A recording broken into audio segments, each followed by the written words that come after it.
First officer inherency. A. There's no federal mandate on school resource officer training. Purely in 2015. 12 states have laws that specify training, and those are inconsistent. Training on prevention and de-escalation has been received by the majority of law enforcement that work with youth inside the school building or that are involved the campus. And plan. The United States federal government should substantially increase the regulation of state and local police misconduct in the United States by requiring that all school resource officers receive the National Association for School Resource Officers training before working in educational institutes. And next is solvency. A. Police brutality is rampant in the school system. Purely in 2015. A high school girl body slammed an 8-year-old boy above the elbows. An SRO called to stop a gym fight chokes a 14-year-old boy to the floor. There are about 19,000 sworn police officers stationed in the school. Is nationwide. Confrontations between armed police officers and students in schools are becoming more frequent. Arrests are up. And B.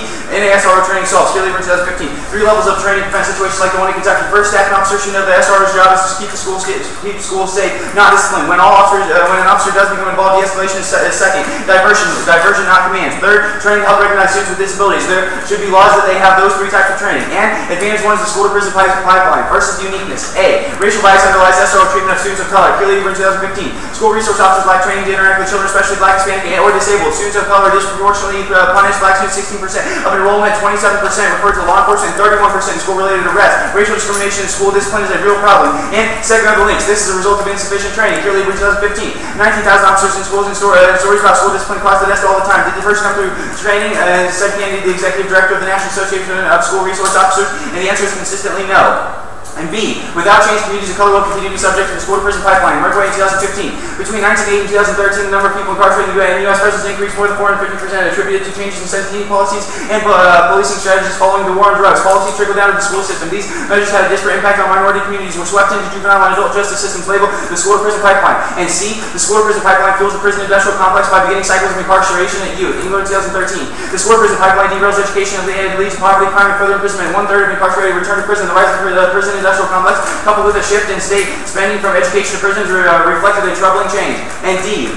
Reducing incarceration is the only way to dismantle the prison industrial complex. Chen in 2015. Prison reform is gaining political currency to reduce incarceration and criminal policy and facilitate second chances for the incarcerated as they transition. Those being released will never leave behind prison because the prison industry has already captured their communities. And next to the impact, the prison industrial the prison industrial complex creates a positive feedback loop.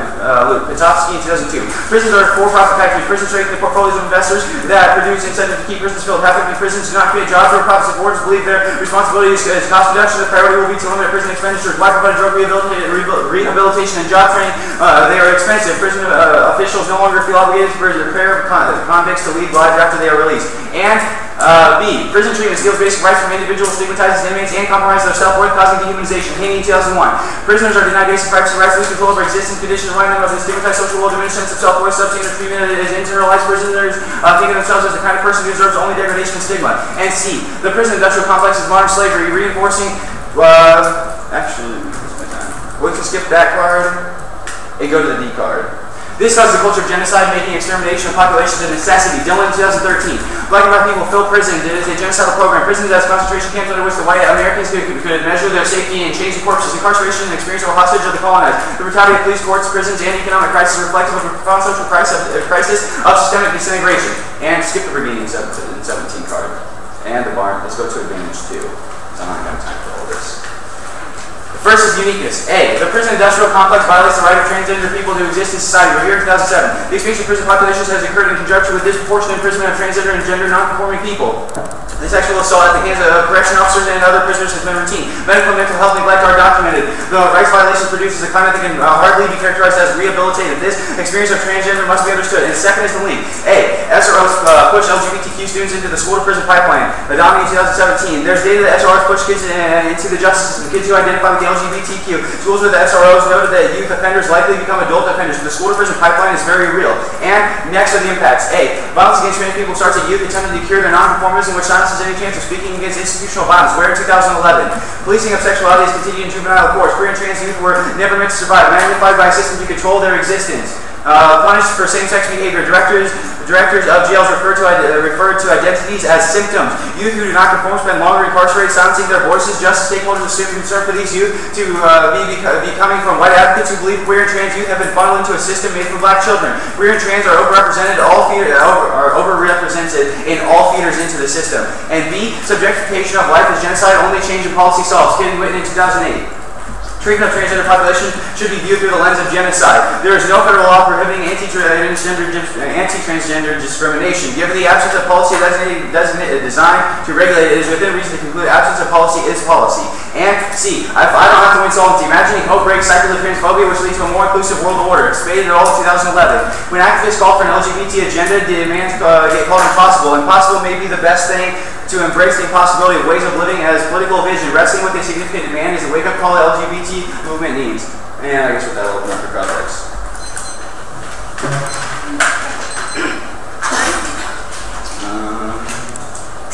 Yes. How will the resource officers be trained? The NASRO training. Basically, there's 3 steps to this. Okay. The consultants indicate that first, they would teach the school resource officers that when they get called by teachers, that their job is not discipline, but it's to keep the school safe. The second part is that when they do get involved in a conflict, their priority is to de-escalate, not escalate, which is what we typically see. Sorry, go ahead. No, you're fine. And the third is to help training to help them recognize students with disabilities. Like there's like sorry, that's all I needed. How many resource officers are trained in the sex flow? I don't know how many are being trained right now, but there are currently 19,000. There are currently 19,000 in training? No, 19,000 school resource officers. Okay, but we don't know how many of them are trained. Okay, it says few of them are trained, and all the ones that are related in like violent cases that happen in the school are just officers that did not go through this training. Right, so you read these, like all of these pieces of evidence indicates that all we need to do is train these officers. What about their, like the way that they are as people? Like, so how do you change their mental state when it comes to, like, to people, like to how they view people like trans people or black people? How do you change that state? I don't think that there's a way that the 1AC changes the way that they perceive people, but I think that the expression of that, i.e. their behavior and the violence that they create in schools, is change. It's simple psychological concept, right? But like you can't change people's attitudes, but you can change people's behaviors. Right. So you think that the way, like you think that laws having like having an order will change the way that they behave towards people. The way that they behave, yes. Yeah. Okay. So there are laws that say that you shouldn't like kill people. But people still do that, right? Yeah, but I mean, they're like, in the context of the police, they are basically immune to the legal system. Right. So when they receive these training, and that's even what the leak evidence indicates, is that when they go through this changing, it changes the protocols or the steps that they engage in when a conflict occurs. Right, so how does it change what happens after the conflict, right? Because these officers normally aren't punished. Do they get punished? Is there like a protocol now that will exist after the plan? No, but it's proven effective. Where? Right, which is solvency, and that's what my evidence indicates happens. Where has it been proven? The A card on the Advantage 1 that indicates that Candy, who's the executive director of the National Association of School Resource Officers, says that whenever violent cases cross her desk, they are never cases where the SRO officer had been through their training. Right. Okay. Like all the violent cases are ones that did not go through training. All right. Let's actually talk about that. So I'd say it's that. pretty much 100% solvency. Let's talk about that. That author. So that author has a reason to want to promote this type of training, right? Because they're in charge of the training. Right. Yeah. I mean, I would suppose that's why I put 3 more link evidence because I figure people are going to rely on that question. Yeah. All right.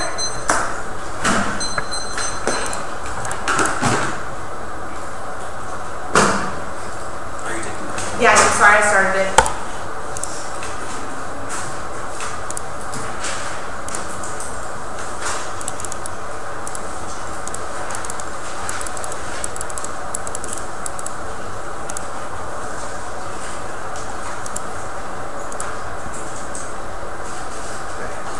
I'm 34, I'm still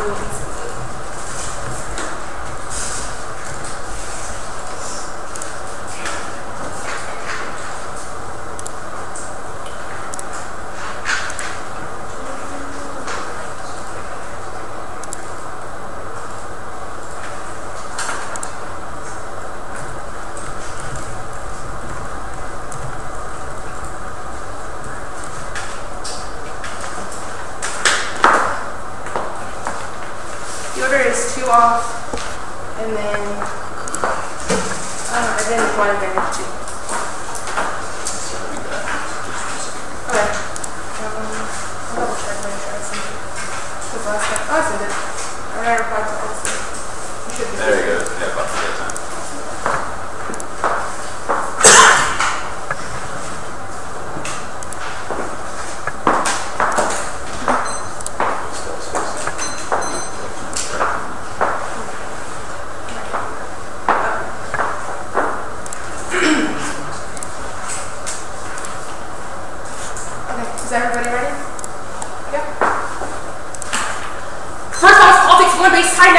in 2017, Trump's aggressive hurricane cleanup was supported on the space. Trump has regained support for his main base for Trump's approval increase supported for 43% of the president. Has seen support rebound. He has also been the opposite of supporting young black people blacks, young British Hispanics, and place voters are 60% approved. Two, Trump may bring his private promises not to support base police officers that have respect and listen to a 19 one of the serious press the corporate administration is how first of all, at all levels, the fascist work you work with. I said what I'm trying to mean, our Trump got the names of whatever Trump wants, Trump made. The man that cannot have promises, but he's keep the ones who think police officers support him. That so many Trump and police and institutions there that represented there. He takes it up down with the other stage brand mentality, the movement of for Black Lives along with the basic political hearing about the abolition of police. It is not a particular police officer named Trump. None of his president to encourage this with this world ratings and all time law and officials. The party of the administration like an appropriate rights from Trump has a citizen with the proper his face and the police have anything those three Trumps all about that base Trump keeping his court is protection from impeachment from Trump. 2017 to presidency increasing the polls out. The 37% of polls that person is saying he's doing the people support the PMP's strategy. Ascribing to this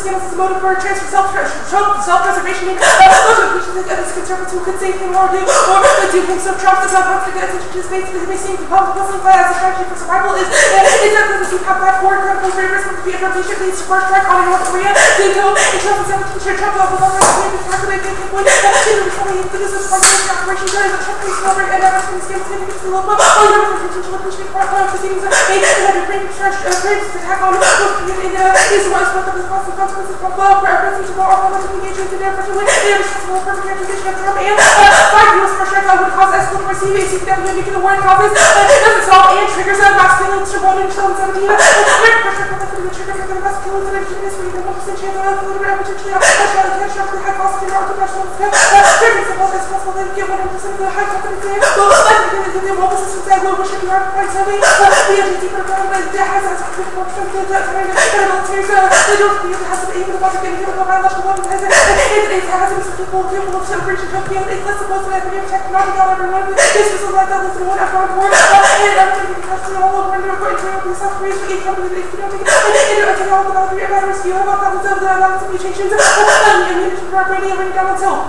Hill and South Carolina.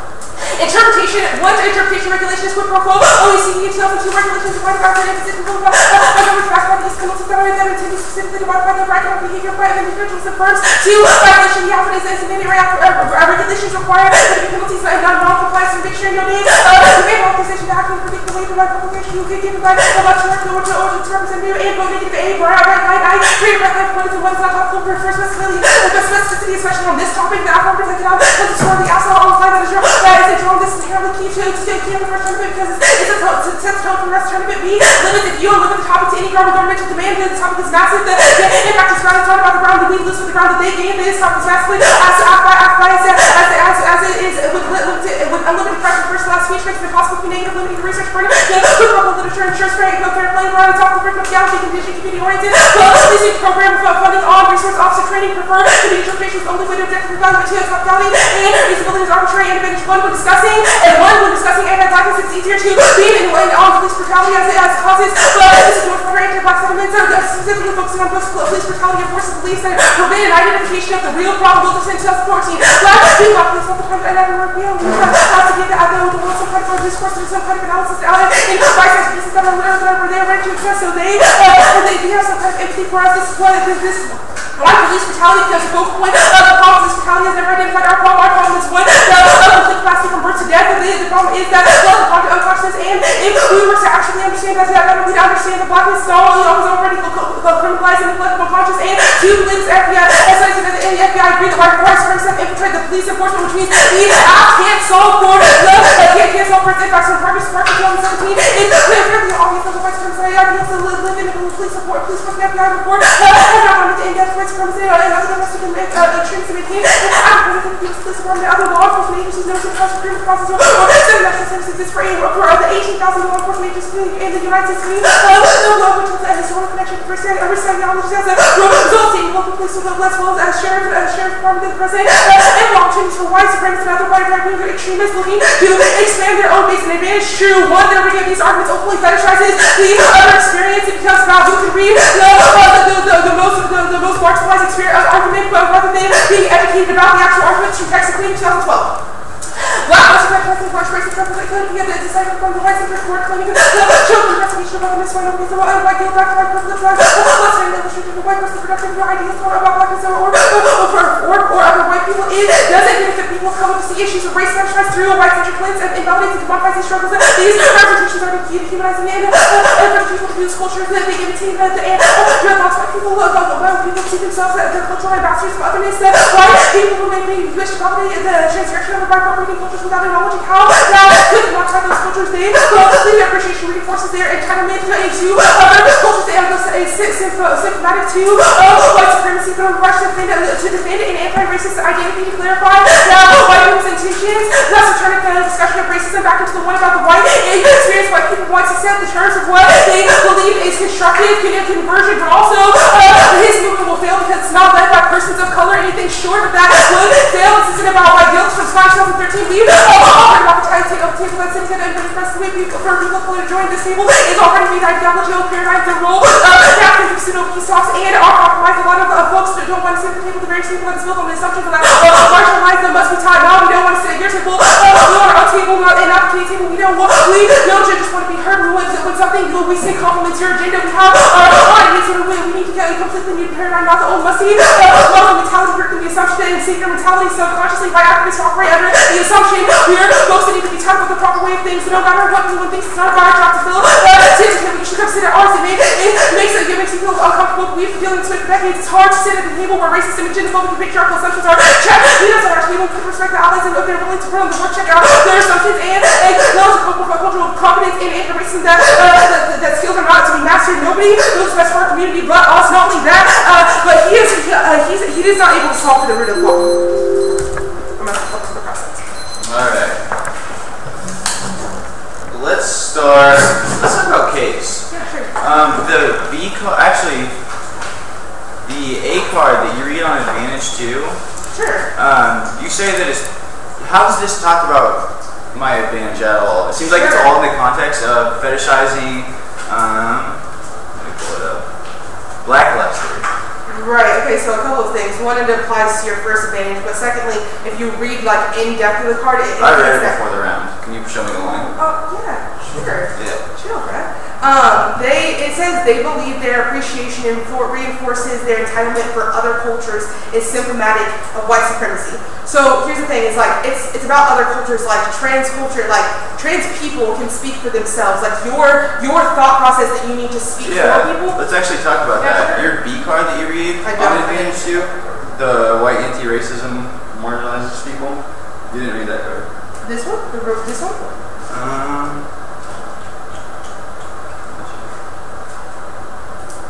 The Oceanic card? Yeah. No, I didn't read that. Oh, okay. So let's talk about your C card. That talks about how the revolution must be led by people of color, right? Mm-hmm. It says that whites should come sit at your table, right? Where does it talk about how you can gain any political traction or any type of political change that can occur, right? Okay, so the argument is that white-led movements fail. Right. By people of color. But so your entire card, all it's saying like 6 different times is that white people need to come sit at your table. Right. How is that a reason why the app doesn't solve? Like, you might even give an example. Like, for instance, the white feminist movement didn't include black people, so black women, so we had to create our own movement. Okay, right. No, I get that example. I'm just asking where that is in your evidence, because that's the claim that your evidence makes. Right. So it indicates that we shouldn't have to come sit at the evidence is just like we shouldn't have to come sit at your table. So it doesn't say that the app doesn't solve. It's just saying we should come sit. Yeah, it indicates that we're not willing to sit at the table. We're not going to come to the table, which means that there is no solvency. You'll just keep thinking that like white savior, I'm going to save like everybody, but it's not going to actually make any effective or real change. Okay. Let's talk about your B card on Advantage 1 that says premises have infiltrated the FBI. No. This is the FBI study. Right. Oh, right. Okay. I get what you're saying then. So, why does that mean the plan doesn't solve? Because Why you is that live the case? because you live this like in this fantasy world that if we make laws or regulations, that it will ultimately just stop like discrimination or stop police or resource officers from acting violent, and that's just not true. So is there like, any way to solve it then? Is there any way to solve for racism? Yeah, sure, changing ideology. So changing ideology stops the supremacists? Well, if they change their ideology that wasn't white supremacy, yes. So if, right? So the only way we can solve is if Right, but supremacist the society app not doesn't racist. do that, which means the app can't solve, which means there's not a reason to vote. Okay, cool. I'll take some credit. Cool. I'm good.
focus on the bottom.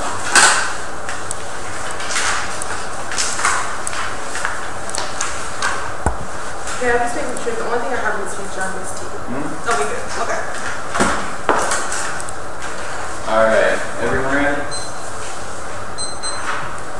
Okay. First off on topicality, the counter-interpretation. Regulations are a rule that guides the agency and ensures a uniform application of law. Legal Dictionary 2017. Regulations are issued by federal government. The rules issued are regulations that are designed to guide activity of those regulated by the agency and agency's employees. Regulation also functions to ensure uniform application of law. And I mean my interpretation for two warrants. One, the act guides the activity of police departments and its employees, which are the school resource officers. And two, the act ensures uniform application of law by requiring school resource officers to treat minorities of those with disabilities as they would treat other students. Indeed, for my interpretation, there's two warrants. It is in the context of the United States federal government and includes agency rules, which is what the core of the topic is by regulating police misconduct. And two, it comes from the legal dictionary that has the authority to speak on legal matters and definitions that affect the federal government. And these are the standards. One is limits. The negative interpretation over limits the number of affirmers that would be topical, which destroys after research and makes the topic dull after one tournament. And two is bright line. My interpretation clearly outlines what we should be debating and ensures equal grounds on both sides in terms of deciding what regulation means. And three is field context. It comes from legal dictionary, which is important when talking about regulations as they are a product of legal processes. And F is voters and framing. One is reasonability. Close is good enough. Don't vote negative unless they can prove abuse in the round and that I am 100% non-topical. Two is competing interpretations create a race to the bottom, causing debaters to seek limiting definitions rather than topic-related definitions, and this means you get no education impact. And three, NFA rules don't specify an exact punishment, so if she wins on top counter, just dock my speaker points. Also, yeah. Alright, well, let's go to adherency. Actually, no, let's go to advantage one. Okay, key about two pieces of evidence here. First indicates that focusing on police brutality can never, solve anything because it basically prevents us from being able to identify the real issue. However, I would indicate that one, your evidence, there's no turn. This evidence is not in the context of a turn or saying that I prevent the ability to identify, have identity, but rather it just says it's not focusing on the underlying cause. So at most, this piece of evidence is a solvency argument, which even if it's a solvency argument, it still doesn't account for the fact that even if I don't solve for racism, I still solve for the school to prison pipeline and the dehumanization that happens when a school resource officer decides to arrest students or disabled students and send them to prison, where they end up back incarcerated over 30% of the time, right? I still have that and the dehumanization that comes along with it. So all can see that I probably don't identify or don't resolve the root cause of racism.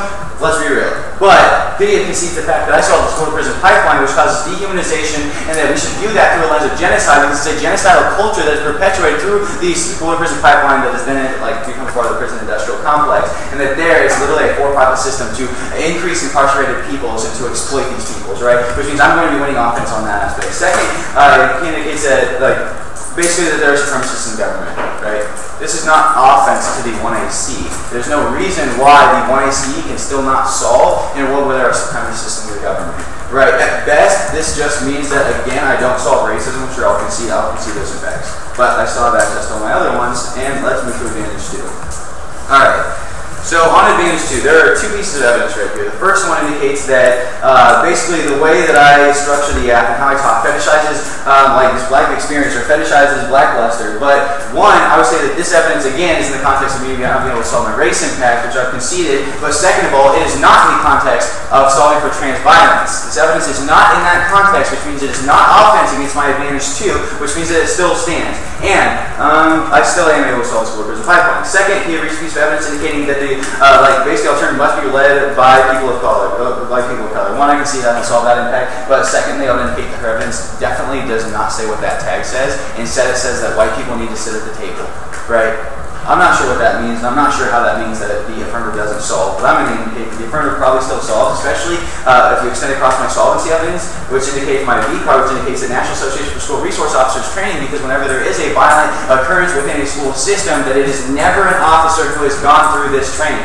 It is always school resource officers who have not had this training, which means that I'm always going to be able to resolve 100% of the solvency aspect of the 1AC, which means that I still solve for dehumanization and a plethora of impacts, cool. And the positive feedback loops, which are self-reinforcing. Actually, yeah, you should extend the positive feedback loop card onto the politics disadvantage, which we'll move to now. Sorry, this is confusing. But on the politics disadvantage, he indicates that one, that Trump is going to not be impeached right now, which one, I would indicate that Trump is probably going to be impeached in the status quo.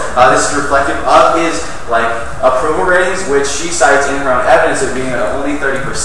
Now, you should also extend, here's where you should extend the positive feedback loop card, and I'll indicate that structural violence should come first because it leads for a self-fulfilling prophecy where the prison industrial complex is allowed to create a business around this, and structural violence is always basically put on the back burner, and we always focus on these nuclear war impacts, which means that we never actually are able to solve structural violence. Also, I'll indicate that structural violence is always a prerequisite to direct physical acts of violence, which means you should evaluate structural violence before extinction level impacts, because all direct violence or physical violence that happens is a result of cultural norms that become indoctrinated into legal and economic systems or institutions, and that from there we are allowed to have direct physical acts of violence, which means that the affirmative is always going to be a prerequisite to the disadvantage. And you should also extend the piece of evidence that I read, the last piece of evidence that I read on advantage 1 to the politics disadvantage, which indicates that it's a genocidal culture, which I think that when Kia gets up, she's probably going to blow up this nuclear war impact, but nuclear war 1 is probably not going to cause extinction, which means that we should probably rely on structural violence first as a means to preempt or stop nuclear war from happening. Great.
just advantage one or advantage two, really.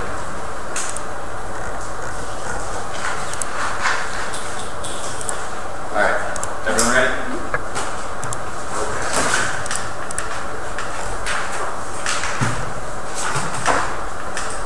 On topic, first you should extend my interpretation, which is a regulation is a rule that guides an agency and ensures uniform application of law. He makes no arguments against my counter-interpretation. All she says is that I concede her quid pro quo interpretation, but she doesn't say why my interpretation itself is bad. She just gives reasons for her interpretation, which means you should extend my interpretation that a regulation is a rule that guides an agency and ensures a uniform application of law. The affirmative does this through my two reasons of why I make my interpretation. That the affirmative guides the activity of police departments, one, and two, it ensures uniform application of law by giving them training to treat students equally. Not only that, I don't think I should provide an interpretation that says that regulations are not quid pro quo in order to be topical, right? It means that we have a competing interpretation. That my interpretation is that a regulation can be a rule or law. Also, on the standards debate, he indicates that her interpretation should come first because it says what is topical. However, this is not unique to her interpretation. This is the function of every topicality interpretation that people hopefully read, which is that you create an interpretation that allows for research and preparation. I think that I do this through my interpretation because it allows research in terms of what the topic is about, and also any rule that would involve being able to solve for police misconduct. It also allows for prep for the exact same reason. On the limits debate, he extends four internals here, which is basically that there's a vast literature base, which means that it's key to limits. I would indicate that my interpretation limits, but her interpretation overlimits the topic and destroys any chance for the affirmative to be able to win. Right? When she overlimits the topic so much that we can only do quid pro quo, that limits us down to apps where basically we cannot win. Right? Quid pro quo apps, we're probably going to go negative, which means that the only way to have a fair debate is to allow affirmatives that go outside of this in order to be able to create good affirmative offense against the negative. Not only that, second is education here, which I don't think is very important because she doesn't impact this out very much in her first speech, where all she indicates is that her limits are key to education. But I would indicate that my interpretation is key to education, especially in the context of when she extends an internal cross saying that how her interpretation is key to novices being able to debate. I think that when having a quid pro quo interpretation and expecting a novice to be able to formulate an affirmative around that probably kills the novice's ability to create an affirmative plan. Not only that, she says that her basic interpretation is key to negative grounds. However, she provides no unique reason why this is true, right? Every single standard that she goes for in her last speech is not unique to her interpretation.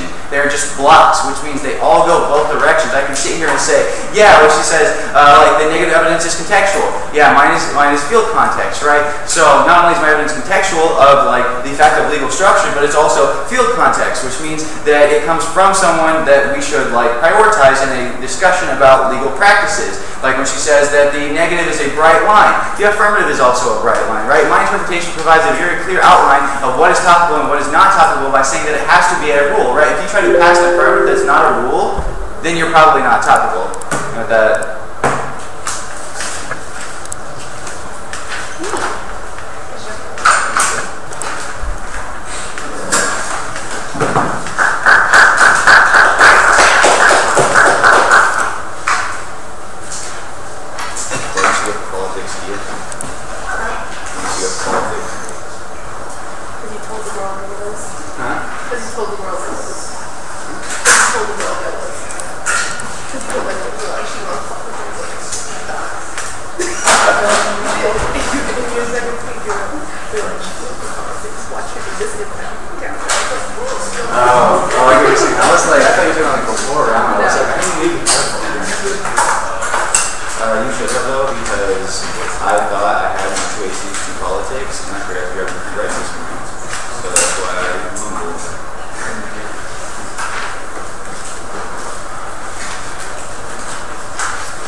2-0 for the negative. I can start.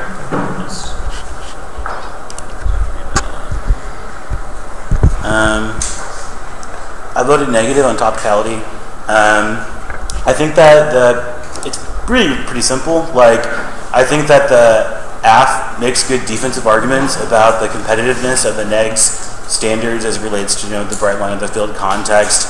I think the negative might have still won some difference in terms of the bright line of their interpretation and some arguments about the depth of their interpretation in comparison to yours. But really it comes down for me to the limits debate. That's where there's definitely a clash in terms of the interpretations. I think it's really difficult for the AF to win over limits if you can see topical version of the AF in the 2AR. And I think that's the place, that's the missing piece you just really had to have for me in this debate. I just didn't even, what is that? It's a conditioning mechanism. Okay, I Sarah, that was Hey, maybe it's one of those things where it's I read about it, so as soon as you said it, I was like, oh yeah, I read the article, it's a 2011 law review, it just advocates conditioning funding on some mandates, right? So it's one of those things where it's I heard her say it and I was like, oh yeah, definitely, get that totally, and maybe it was different for you. So yeah, for me I was okay, so that makes sense. If there's a T version of the AF, then I don't understand how I go on over limits. And so then I would vote on the fairness impacts of the limits argument. It's really short, but that's just the RFT. Yeah. I forgot to go there. Obviously, I ran out of time. Yeah. Oh. The T's not a voter. How did you value that? How did I extend that? I don't know. I was actually kind of I was I mean, I would have probably not voted for it just because I didn't think it was a good argument, and I think that she gives a justification for why T is a voter, but I would have fussed at her about it and been why not just answer that and be it is though, I don't know. Yeah, I hate it. Yeah. The only thing is, I think that you found the offense in the 2AR, which is QPQ outs are bad, but it was just too little too late for me. Right. Yeah. To me, I think that's the best route to go. Fair enough. So completely agree with Chad on all of that. I mean, I am a big fan of this really legal slicing and dicing for how these words work, because I think in debate in general, too often we just kind of muddle through how the government actually works and just kind of imagine too many things in debate world. So I was very open to it. I think the interpretation is really good. I mean, for something like this, especially because you clearly did not see this one coming. Yeah. Which is fine. I don't think I That's was. the part of my strategy. I was this whole framework, 6 apps. Yeah. I got 1 to 18. So. Yeah. Yeah, just answering back and doing your best to read more into your counter interpretation from the get-go to try and use it as a little bit more of, well, mine does take this into account. So you just. Do you think I should be reading an interpretation that regulation is not good code book? With that? Oh yeah. Is my interpretation acceptable as long as I do answer everything, right? Or do you think it's just I mean, it would require a really pretty good explanation. You couldn't get away with it. But it would just have to be more on the standards level, a lot more, maybe getting the offensive part that you had in the 2 earlier on would help. General note on the presumption front, as a judge, I would vote on presumption, I have voted on presumption, I will continue to do so, but it really has to be devastating, and really take it out, because yeah, really, granted, he's not solving for racism, but there are other things that he is going to at least partially solve for if it's only for some people, so. Yeah. Okay, thank you.